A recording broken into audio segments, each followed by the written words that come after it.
अस्सलाम वालेकुम नाजरीन, आप देख रहे हैं INN चैनल। मैं हूं शेख अहमद अली। इस न्यूज़ बुलेटिन में आइए नजर डालते हैं दिन भर की बड़ी खबरों पर। हज 2023 के लिए ऑनलाइन दरखास्तें दाखिल करने का अमल शुरू हो चुका है। दरखास्तें दाखिल करने की आखिरी तारीख 10 मार्च 2023 मुकर्रर की गई है। आज़मीन हज एक ऐप है HCOI, अपने मोबाइल से ये ऐप मोबाइल पे डाउनलोड कर सकते हैं और अपनी दरखास्तें दाखिल कर सकते हैं। हज कमेटी ऑफ इंडिया की वेबसाइट www.hajcommittee.gov.in से तफसीलात हासिल कर सकते हैं। ऐसे आज़मीन हज जिनके पासपोर्ट की मुद्दत मियाद 31 दिसंबर 2023 तक हो, वही दरखास्तें दाखिल करने के अहल होंगे।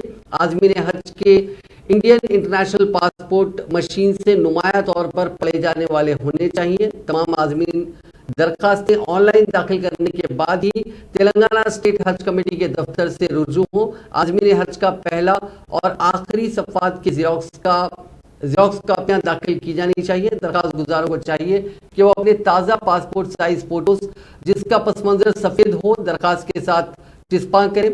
मज़ीद तफसीलात वेबसाइट www.hajcommittee.gov.in से हासिल की जा सकती हैं, या फिर हज कमेटी के फ़ोन नंबर जिसका हैदराबाद का कोड है 040 और नंबर है 23298793, इस नंबर पर कॉल करके मज़ीद तफसीलात हासिल की जा सकती हैं। Secunderabad Deccan mall sports building, जो कि एक बड़े आतिशज़दगी के हादसे में जलकर खाकस्तर हो गई थी, उसका इंहदाम मुकम्मल कर लिया गया है। डेक्कन मॉल में 19 जनवरी को आग लगी थी और 6 मंजिला इमारत जलकर खाकस्तर हो गई थी। इस वाक़े में 3 अफराद मारे गए थे और करीब 10 घंटे की जद्दोजहद के बाद फायर फाइटर्स ने आग पर काबू पाया था। आसपास के रिहायशी मकानात में मौजूद लोगों को वहां से मुंतकिल किया गया और उनके लिए आर्जी शेल्टर्स का इंतजाम किया गया था। हुकूमत ने इमारत को गिराने का फैसला माहिरीन के इंतबाह के पेश नज़र किया था कि आग लगने से इमारत बोसीदा हो चुकी है और किसी भी वक्त गिर सकती है। 14 दिन की कार्रवाई के बाद आज इसका इंतजाम मुकम्मल हुआ।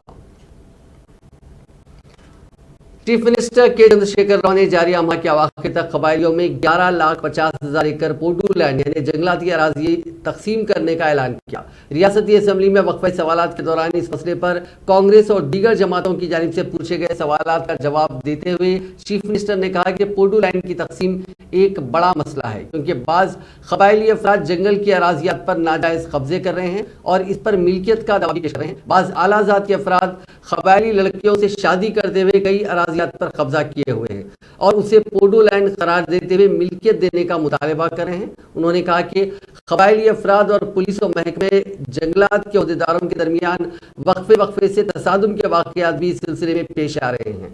उन्होंने कहा कि चंद दिन कबल मुत्तहिदा ज़िले खम्मम में बाज़ कबायलियों ने एक फॉरेस्ट ऑफिसर का बहीमाना कत्ल कर दिया था।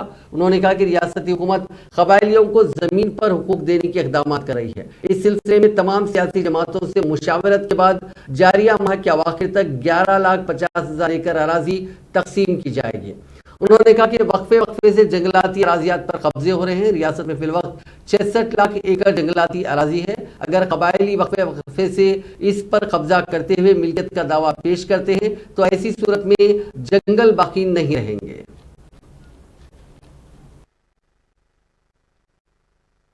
అధ్యక్ష, తమరి అనుమతితో ఈ తీర్మానాన్ని ప్రతిపాదిస్తున్నాను. అధ్యక్ష, వాల్మీకి బోయ, బేదరు, కిరాతక, నిషాది, పెద్దబోయలు, తలయారి, తుండువాళ్ళు మరియు కాయితి లంబాడ, బాట మధురాలు, చమారు మధురాలను షెడ్యూల్ తెగల జాబితాలో చేర్చవలసిందిగా 2016 సంవత్సరంలో షెడ్యూల్డ్ తెగల ఎస్టీ సంఘం విచారణ చేసిన సిఫారసును తెలంగాణ ప్రభుత్వం ఆమోదించి అతి ప్రతిపాదనను భారత ప్రభుత్వానికి సమర్పించినది. కానీ ఇంతవరకు ఎటువంటి స్పందన రాలేదు. కావున ఈ సామాజిక వర్గాలను షెడ్యూల్డ్ తెగల జాబితాలో చేర్చవలసిందిగా కేంద్ర ప్రభుత్వాన్ని కోరుతూ ఈ సభ ఏకగ్రీవంగా తీర్మానిస్తున్నది. అధ్యక్ష, అదేవిధంగా ఆదిలాబాద్, కొమరంభీం, ఆసిఫాబాద్ మరియు మంచిర్యాల జిల్లాలలో నివసిస్తున్న మాలీ సామాజిక వర్గం గత అనేక సంవత్సరాలుగా తమను ఎస్టీగా పరిగణించమని కోరుతున్నారు. వారి ఆర్థిక సామాజిక స్థితిగతులను పరిగణలోకి తీసుకుని వారిని కూడా ఎస్టీ జాబితాలో చేర్చవలసిందిగా కోరుతూ ఈ సభ ఏకగ్రీవంగా తీర్మానిస్తున్నది. అధ్యక్ష, తమరి అనుమతితో మీ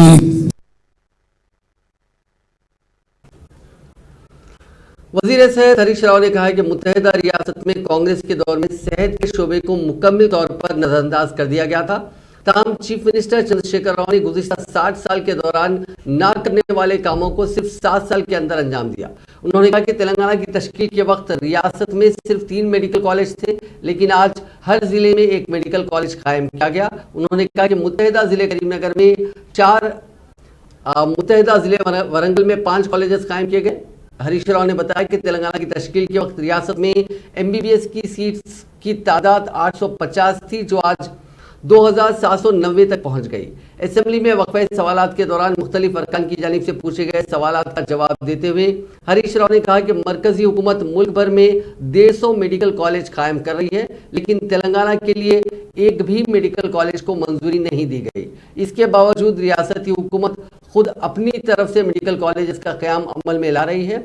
उन्होंने कहा कि मरकजी हुकूमत ने तेलंगाना के लिए एक all India institute of medical science यानी एम्स को मंजूरी दी, लेकिन वहां कोई सहूलियात नहीं है। ముఖ్యమంత్రి కేసీఆర్ గారి అధ్యక్ష, ఈరోజు ఇంకోటి గుర్తు చేసుకోవాలి అధ్యక్ష. సమైక్య రాష్ట్రంలో 60 ఏళ్లలో తెలంగాణ ప్రాంతంలో ఏర్పాటు చేసినటువంటి ప్రభుత్వ మెడికల్ కాలేజీలు కేవలం 3 అంటే 3. అంటే 20 ఏళ్లకు ఒక కాలేజీ పెట్టింది అధ్యక్ష. 20 ఏళ్లకు ఆనాటి కాంగ్రెస్ ప్రభుత్వ హయాంలో 20 ఏళ్లకు ఒక ప్రభుత్వ మెడికల్ కాలేజీ తెలంగాణ ప్రాంతంలో వచ్చింది. కానీ కేసీఆర్ గారి నాయకత్వంలో ఈ సంవత్సరం ఒకే ఒక్క సంవత్సరం 8 ప్రభుత్వ మెడికల్ కాలేజీలు ఏర్పాటు చేసిన ఘనత ఇవాళ బీఆర్ఎస్ ప్రభుత్వానికి. ఆనాడు 20 ఏళ్లకు ఒక కాలేజీ వస్తే ఒక సంవత్సరమే 8 ప్రభుత్వ మెడికల్ కాలేజీలు ఏర్పాటు చేసి ఒక చరిత్రను సృష్టించినటువంటి ప్రభుత్వం అధ్యక్ష. ఆ రోజుల్లో పిల్లలు పాపం MBBS చదవాలంటే అవకాశం లేక ఉక్రెయిన్ కు, చైనాకు, రష్యాకు, ఫిలిప్పైన్ పోయి వ్యయ ప్రయాసాలకు లోనైపోయి ఎన్ని కష్టాలు పడ్డారో పిల్లలు. ఆ కష్టాలకు కారణం ఎవరు అధ్యక్ష? ఆనాటి కాంగ్రెస్ తెలుగుదేశం పాలకులు కాదా? వాళ్ళు పట్టించుకొని ఉంటే ఆ పిల్లలు ఉక్రెయిన్. वजीर बल्दी नज़्मुल क्वाइटी तारक रामाराव ने मलकपेट में टी हब और वी हब के सेंटर्स कायम करने का ऐलान किया। रियासती असेंबली में IT व इंडस्ट्रीज के वजीर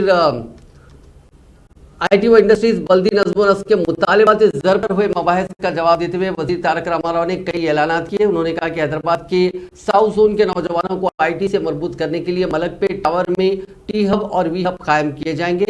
उन्होंने कहा कि तेलंगाना की तश्कील से कबल IT की सरगर्मियां सिर्फ हैदराबाद के चंद एक मकामात तक महदूद थी, लेकिन तेलंगाना की तश्कील के बाद KCR हुकूमत ने गुज़िश्ता 8 साल के दौरान IT की सरगर्मियों को न सिर्फ शहर हैदराबाद के चारों सिम तक वसअत दी, बल्कि खम्मम, करीमनगर, वरंगल, निजामाबाद, आदिलाबाद और दीगर अजला में भी IT की सरगर्मियों को वसअत दी गई।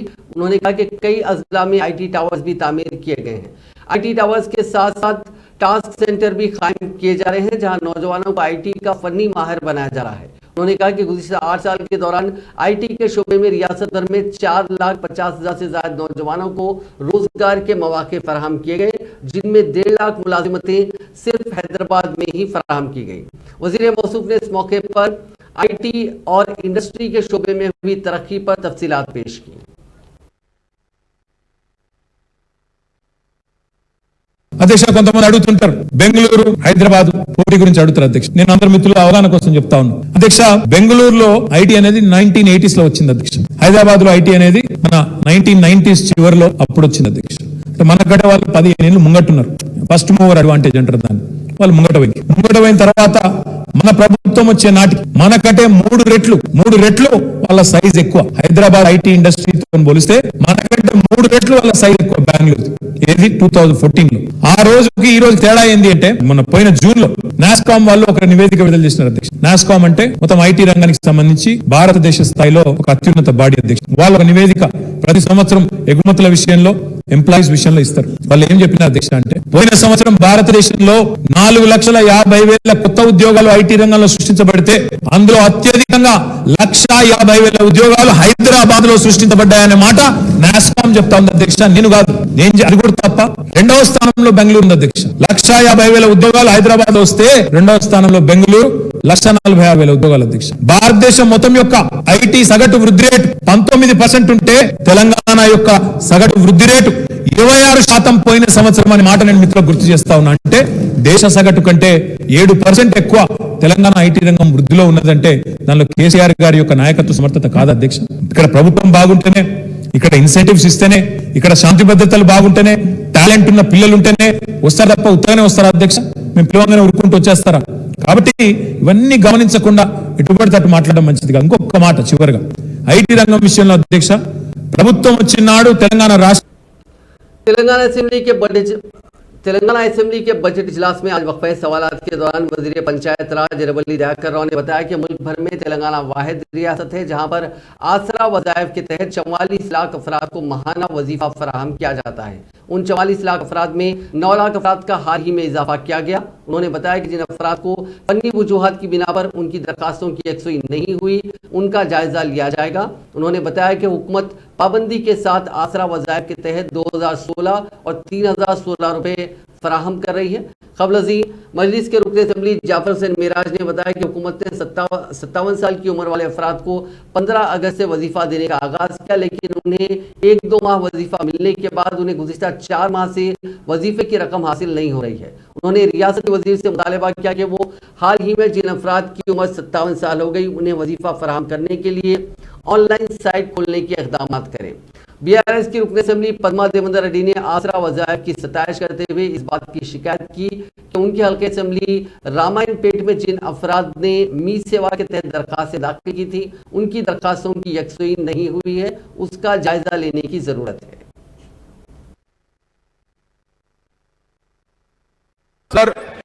सर पहली चीज तो आपके जन्मदिन की मुबारकबादी देता हूं सर और आपका शुक्रिया अदा करना चाहता हूं सर। मैं सीधा सवाल पूछूंगा सर, कुछ नहीं सर, ये 57 इयर्स के जो आप शराब पेंशन 15 अगस्त को सीएम साहब ने चालू कर अपना एक कार्ड दिया था सर पेंशन का, उसके अंदर सर कई लोगों को पेंशन आया है 4-5 महीने से, कई लोगों को आ रहा ही नहीं सर। उसको हम चाहते हैं कि आप जल्द से जल्द वो पेंशन को रिलीज कराए सर। और इसके साथ साथ सर आज जैसा कई लोग विडो हो गए सर, कई लोग विडो हो गए सर, उनके लिए भी ऑनलाइन पेंशन चालू करो सर। और एक चीज सर, आज एक जमाने से ये अभी फिलवक्त पेंशन की साइट बन रहे सर, हम चाहते हैं कि आपके जरिए से हुकूमत को वो साइट ओपन करिए सर। बहुत बहुत शुक्रिया। జాసర్ హుసేన్ గారు కూడా కొత్త పెన్షన్ల విషయంలో కూడా వారు కూడా అడగటం జరిగింది, త్వరలో నిర్ణయం తీసుకొని, ఎందుకంటే కొత్త పెన్షన్లు దాదాపు అయిపోయినాయి, అక్కడ ఇక్కడ కొద్దిగా మిస్ అయినాయి, ఆన్లైన్లో వివిధ స్థాయిలలో కొద్దిగా చేసుకోకుండా అది ఆగిపోయింది, దాని త్వరలో నిర్ణయం చేయడం జరుగుతుందని కూడా ఈ సందర్భంగా మీకు తెలియదు। वजीर ज़राअत निरंजन रेड्डी ने दावा किया है कि तेलंगाना हुकूमत रियासत में पाम ऑयल के कल्टीवेशन को काफ़ी फ़रोग दे रही है। आज असेंबली में वक्फे सवालात के दौरान बीआरएस के अरकान असेंबली गंद्रा वेंकट रमना रेड्डी, बालका सुमन और गोला बालराजू ने इससे मुतालिक मुख्तलिफ सवालात उठाए थे। उन्होंने बताया कि रियासत में ऑयल पाम कल्टीवेशन करीब 30,463 लाख एकड़ पर किया जा रहा है।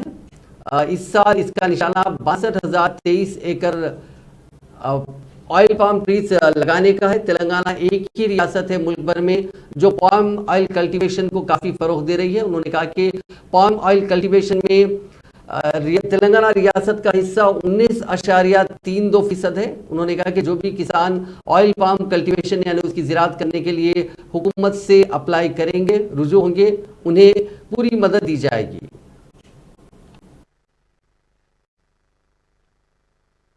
వారిదాకా గౌరవ శాసనసభ్యులు సుమన్ గారు కానీ, బాలాజీ గారు కానీ, వెంకటరమణారెడ్డి గారు కానీ ప్రస్తావించినట్టు దాంట్లో కలిపి వాళ్ళు ముగ్గురు లేవనెత్తినటువంటి అంశాల అధ్యక్ష, ఆల్రెడీ ఇంప్లిమెంటేషన్కు సంబంధించి వ్యవసాయ శాఖ, ఉద్యాన శాఖ రెండు శాఖల యొక్క సమన్వయంతో క్షేత్రస్థాయిలో ఏఈఓలు కానీ, హార్టికల్చర్ ఆఫీసర్స్ కానీ, అగ్రికల్చర్ ఆఫీసర్స్ కానీ కంబైన్డ్గానే ఈ వర్క్ను ఎగ్జిక్యూట్ చేసేటట్లుగా వాళ్ళకి ఆదేశాలు ఇచ్చినాం ఇదివరకే శాఖాపరంగా. ఆ పని జరుగుతుంది అధ్యక్ష.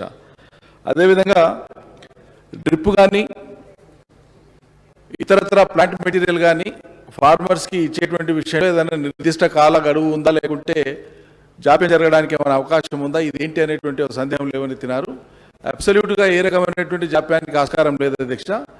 రైతులు మేము ఆయిల్ పామ్ను కల్టివేట్ చేసుకుంటామని చెప్పి వాళ్ళు దరఖాస్తు పెట్టుకుంటే దరఖాస్తు పెట్టిన రోజు నుంచి నెల రోజుల లోపల వాళ్ళకు ప్లాంట్ మెటీరియల్ కానీ పిట్స్ దించడం కానీ అదేవిధంగా వాళ్ళకి అవసరమైనటువంటి సలహాలు సూచనలు కానీ డ్రిప్ కానీ 100% విదిన్ 1 month ఎన్షూర్ చేస్తున్నాం అధ్యక్ష. ఉమ్మడిపాలెం మహబూబ్ నగర్ జిల్లా వరకు వారు అడిగినారు బాలరాజు గారు గౌరవ శాసనసభ్యులు, అందులో 1564 ఎకరాలు. रियासती वज़ीर निरंजन रेड्डी और श्रीनिवास गौड़ ने आज असेंबली मीडिया पॉइंट पर बात करते हुए मुतालबा किया कि मरकजी हुकूमत वाल्मीकि बोयास को शेड्यूल ट्राइब की लिस्ट में शामिल करे। उन्होंने कहा कि इस सिलसिले में मुख्तलिफ तहरीका चलाई गई हैं। तेलंगाना के क़याम के बाद चेल्लप्पा कमीशन ने इस बात की एक रिकमेंडेशन दिया था जिसमें कहा गया था कि मरकज को वाल्मीकि बोयास को एसटी लिस्ट में शामिल करना चाहिए। उन्होंने कहा कि रियासती असेंबली में इस सिलसिले में बाज़ाब्ता एक करारदाद पास की गई थी और मरकज को भेजी गई थी, लेकिन उसके बावजूद अब तक वाल्मीकि बोयास को मरकज की एसटी की लिस्ट में शामिल नहीं किया गया।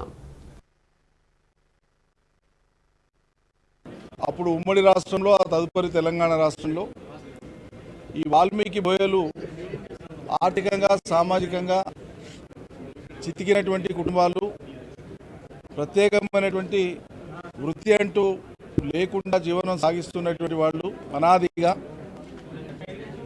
దేశంలోని వివిధ ప్రాంతాలలో వాల్మీకి బోయల్ని కొన్ని రాష్ట్రాలలో ఎస్సీలుగా కొన్ని రాష్ట్రాలలో ఎస్టీలుగా పరిగణిస్తూ ఇదివరకే గుర్తించడం జరిగింది. అదేవిధంగా ఉమ్మడి రాష్ట్రం ఉన్నప్పుడు ఇక్కడ ఉండేటువంటి వాల్మీకులను ఎస్టీ జాబితాలో చేర్చాలని చెప్పి విస్తృతంగా నాడు చర్చ జరిగింది, డిమాండ్ వచ్చింది.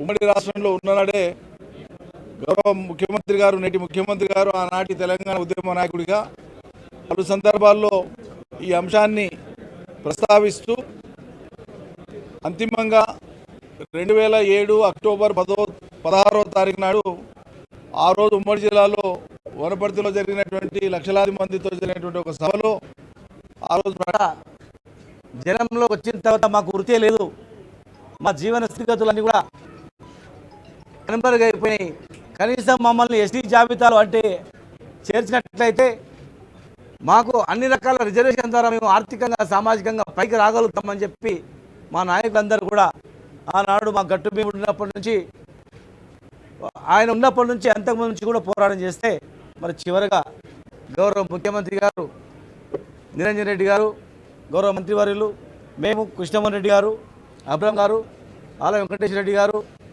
గోవల బాలరాజు గారు, మిగతా అందరం కలిసి ఎక్కువగా మా జిల్లాలో ఈ సమస్య ఉంది. కర్ణాటకలో ఎస్టీలు ఉన్నారు, కొన్ని రాష్ట్రాల్లో ఎస్సీ ఉన్నారు, ఎస్టీలుగా ఉన్నారు, గతంలో కూడా ఇక్కడ ఎస్టీగానే ఉన్నారు. ఆనాటి ముఖ్యమంత్రి ఆంధ్రప్రదేశ్ ఏర్పడిన తర్వాత ఎస్టీలుగా ఉన్నటువంటి వీళ్ళను డీనోటిఫై చేసి BCA।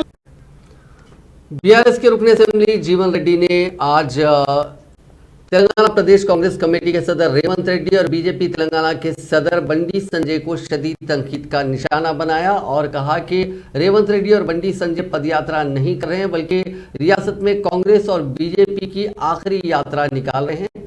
आज असेंबली में मीडिया पॉइंट पर बात करते हुए उन्होंने कहा कि रेवंत रेड्डी ने प्रगति भवन को डायनामाइट से उड़ाने की बात कहकर और बंडी संजय ने सेक्रेटेरिएट के गुंबदों का मामला छेड़कर बदनामी फैलाने की कोशिश की है। उन्होंने कहा कि इन दोनों के खिलाफ सख्त कार्रवाई की जानी चाहिए।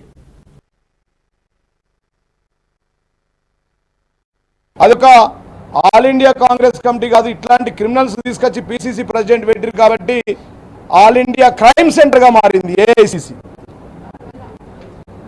నోటికి వచ్చినట్టు మాట్లాడుతూ ఉన్నారు. పాదయాత్ర ఎవరు అడుగుతూ ఉన్నారు వీళ్ళని?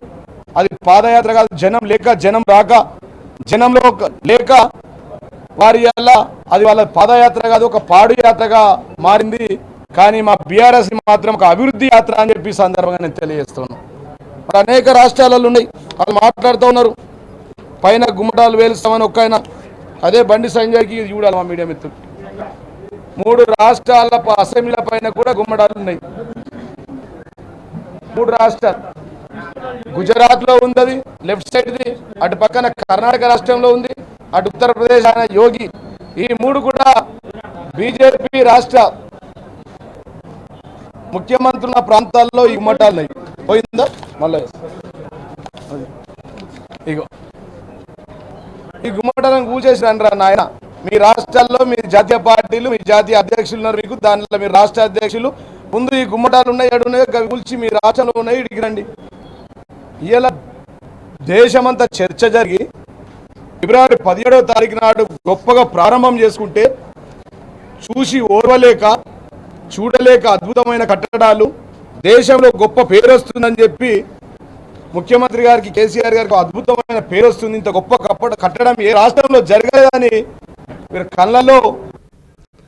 साबिक वजीर और हुक्मरान बीआरएस पार्टी के एमएलए रेड्डी नायक ने आज टीपीसी सदर रेवंत रेड्डी पर सख्त तनकीद की और इल्जाम लगाया कि टीपीसीसी चीफ तेलंगाना में ब्लैकमेलिंग की सियासत में मुलविस है। उन्होंने रेवंत के उन इल्जामात की तरदीद की कि उन्होंने रियासती दारुल हुकूमत हैदराबाद में वाक़ अपनी ज़मीनों की हिफाजत के लिए कांग्रेस पार्टी छोड़ दी है।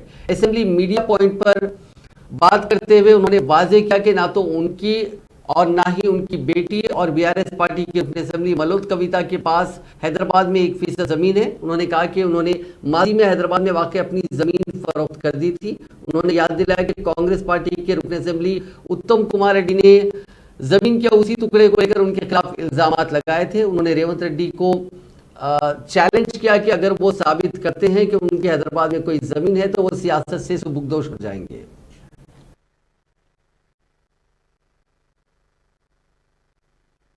చెప్పడం జరిగింది. ఇది పచ్చి అబద్ధం, శుద్ధ అబద్ధం. నేను దీన్ని తీవ్రంగా ఖండిస్తున్నాను. ఎందుకంటే నేను టీఆర్ఎస్ పార్టీలో 2014 నవంబర్లో జాయిన్ అయినాను, పార్టీలో చేరినాను. పార్టీలో చేరడానికి ముఖ్య కారణం ఏంటంటే కాంగ్రెస్ పార్టీకి ఇంకో 20 ఏళ్ళు భవిష్యత్తు లేదు, నాయకత్వం లేదు. కాబట్టి ఓటేసినటువంటి ప్రజలకు సేవ చేయాలంటే 14 ఏళ్ళు పోరాటం చేసి తెలంగాణ తెచ్చినటువంటి టీఆర్ఎస్ పార్టీకే అవకాశం ఉంది కాబట్టి అందులో చేరాలని నిర్ణయం చేసుకొని మేము ఇద్దరం చేరినాం. అంతే తప్ప కేసీఆర్ గారు మా మీద ఎటువంటి ఒత్తిడి చేయలేదు. तेलंगाना के असेंबली के स्पीकर पोचाराम श्रीनिवास रेड्डी को आज वज़ीर आला चंद्रशेखर राव ने उनकी सालगिरह के मौके पर मुबारकबाद पेश की और ऐवान की जानिब से केसीआर ने उन्हें मुबारकबाद पेश करते हुए नेक तमन्नाओं का इजहार किया।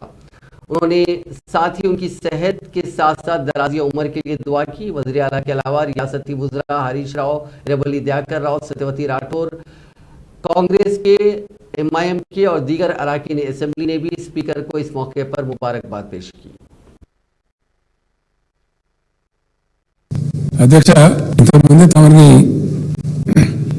తమ చాంబర్లు కలిసి నేను తమరి జన్మదినం సందర్భంగా శుభాకాంక్షలు తెలియజేయడం జరిగింది. సభ కొలువైంది కాబట్టి సభ నాయకుడిగా నా బాధ్యతగా భావించి తమరికి మా అందరి పక్షాన మొత్తం యావత్తు శాసనసభ పక్షాన హృదయపూర్వకమైనటువంటి జన్మదిన శుభాకాంక్షలు అధ్యక్ష. భగవంతుడు తమకి 2 ఆయుష్ ఆరోగ్యం ప్రసాదించి తెలంగాణ ప్రజల యొక్క సేవలో తమ జీవితం ఇంకా గొప్పగా ధరించే విధంగా మీ సేవలు ఇంకా ప్రజలకు అందే విధంగా భగవంతుడు తమను దీవించాలని ఈ సందర్భంగా భగవంతుని ప్రార్థిస్తాను అధ్యక్ష. अध्यक्ष तेलंगाना में हिंदू मुस्लिम इत्तेहाद, आपसी भाईचारा और अटूट दोस्ती की मजबूत तरीन मिसाल आज उस वक्त देखने में आई जब स्पीकर तेलंगाना कानून साज असेंबली पोचाराम श्रीनिवास रेड्डी अपने बचपन के दोस्त सालम बिन अली के इंतकाल की इत्तला सुनते ही असेंबली की कार्रवाई छोड़कर खुसूसी हेलीकॉप्टर के जरिए बांसवाड़ा पहुंच गए और उन्होंने न सिर्फ जनाजे को कंधा दिया बल्कि तदफीन तक कब्रिस्तान में ही ठहरे रहे। वो अपने दोस्त की मैयत देखने के साथ ही अश्कबार भी हो गए। स्पीकर असेंबली के अपने दोस्त से वालेहाना मोहब्बत की मिसाल की रियासत भर में सताइश व तारीफ इस वजह से भी की जा रही है कि जुमे को श्रीनिवास रेड्डी की सालगिरह भी थी। इसके बावजूद उन्होंने बांसवाड़ा पहुंचकर अपने दोस्त के आखिरी दीदार को तरजीह दी। स्पीकर असेंबली के दोस्त और साबिक सदर वक्फ बोर्ड निजामाबाद सालम बिन अली का इंतकाल हो गया। जब ये इतला श्रीनिवास रेड्डी को मिली थी उस वक्त वह असेंबली में कुर्सी सदारत पर फाइज थे, लेकिन उन्होंने फौरी बांसवाड़ा रवाना होने का फैसला किया और उनके लिए हेलीकॉप्टर का इंतजाम किया गया, जिसके जरिए वो बांसवाड़ा रवाना हो गए और अपने दोस्त सालम बिन अली के मकान पहुंचकर उनके अफराद खानदान को शख्सी तौर पर पुरसा दिया। जब मैयत ले जाई जा रही थी तो उस वक्त उन्होंने मैयत को कांधा भी दिया। सालम बिन अली की नमाज जनाजा उनके आबाई गांव रामपुर की ईदगाह में अदा की गई और तदफीन बांसवाड़ा की नेकबी साहब कब्रिस्तान में अमल में आई। स्पीकर असेंबली अपने दोस्त की तदफीन तक कब्रिस्तान में ही रुके रहे। बाद ताज़ियती बयान जारी करते हुए श्रीनिवास रेड्डी ने कहा कि वो अपने बचपन के एक दोस्त से महरूम हो गए। उनके इंतकाल की खबर पाकर वो काफी अफसरदा थे। तेलंगाना प्रदेश कांग्रेस कमेटी के सदर रेवंत रेड्डी की पदयात्रा आज 5वें रोज में दाखिल हो गई। आज खम्मा में मुख्तलिफ इजलासों को उन्होंने खिताब किया। उन्होंने एक जलसे से खिताब करते हुए मुतालबा किया कि जिन 12 अरकान असेंबली ने कांग्रेस पार्टी को छोड़कर टीआरएस में शमूलियत अख्तियार की, उनके खिलाफ जांच होनी चाहिए और हाईकोर्ट के अहकाम के मुताबिक जिन 4 टीआरएस एमएलएस की जांच सीबीआई को तफवीज की गई है, साथ ही इन 12 अरकान असेंबली की जांच भी सीबीआई के हवाले की जानी चाहिए। अगर ऐसा नहीं किया जाता है तो ये माना जाएगा कि बीजेपी और टीआरएस साथ मिलकर काम कर रहे हैं। उन्होंने कहा कि नकली कायदीन तेलंगाना को लूटने में मसरूफ है, लिहाजा उन 12 कायदीन को जिन्होंने दौलत और ओहदों की लालच में कांग्रेस पार्टी को छोड़कर बीआरएस में शमूलियत अख्तियार की, उनके खिलाफ अवाम को भी सख्त कार्रवाई करनी चाहिए, साथ ही उनके खिलाफ जांच भी होनी चाहिए। कांग्रेस के सीनियर लीडर और साबिक वजीर मोहम्मद अली शब्बीर को कामारेड्डी के विकास नगर कॉलोनी की वहीदिया मस्जिद कमेटी के अरकान ने जुमे की नमाज के बाद तहनीयत पेश की और आंध्र प्रदेश और तेलंगाना में 4% मुस्लिम रिजर्वेशन दिलाने में उनके किरदार का खैर मकदम किया। वहीदिया मस्जिद कमेटी के अरकान ने उन्हें मुस्लिम रिजर्वेशन का चैंपियन बताते हुए उनकी इज्जत अफजाई की। इस मौके पर बात करते हुए मोहम्मद अली शब्बीर ने कहा कि अक़लियतों बिखुसूस 4% मुस्लिम तहफ़्फ़ुज़ात से इस्तिफ़ादा करने वालों को अगले इंतखाबात में कांग्रेस पार्टी का साथ देना चाहिए। उन्होंने कहा कि 12% मुस्लिम तहफ़्फ़ुज़ात के वादे पर बरसर इख्तियार आने वाले चीफ मिनिस्टर चंद्रशेखर राव ने मुस्लिम कोटे को 3% कम करके अक़लियती तबके के साथ धोखा किया है।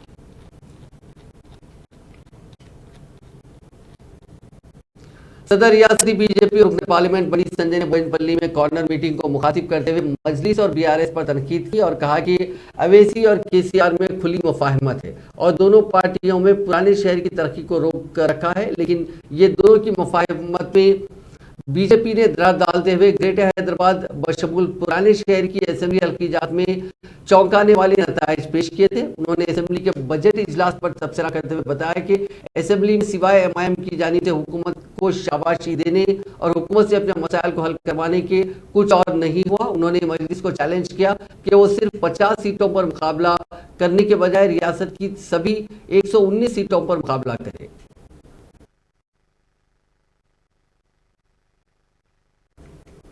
हैदराबाद पुलिस ने बीजेपी के मुअत्तल रुकन असेंबली राजा सिंह को हिरासत में ले लिया, जो हुकूमत की तरफ से उसे फराहम करदा बुलेट प्रूफ गाड़ी की तब्दीली के मुतालबे पर चीफ मिनिस्टर केसीआर की सरकारी रिहायशगाह के करीब पहुंचे थे। राजा सिंह को उस वक्त हिरासत में लिया गया जब वो अपनी बुलेट प्रूफ कार के साथ प्रगति भवन के करीब पहुंच गए। राजा सिंह ने हुकूमत से मुतालबा किया कि उन्हें एक दूसरी कार फराहम की जाए या फिर मौजूदा कार भी वापस ले ली जाए।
नाजरीन, इस न्यूज बुलेटिन में बस इतना ही। आप देखते रहिए INN चैनल।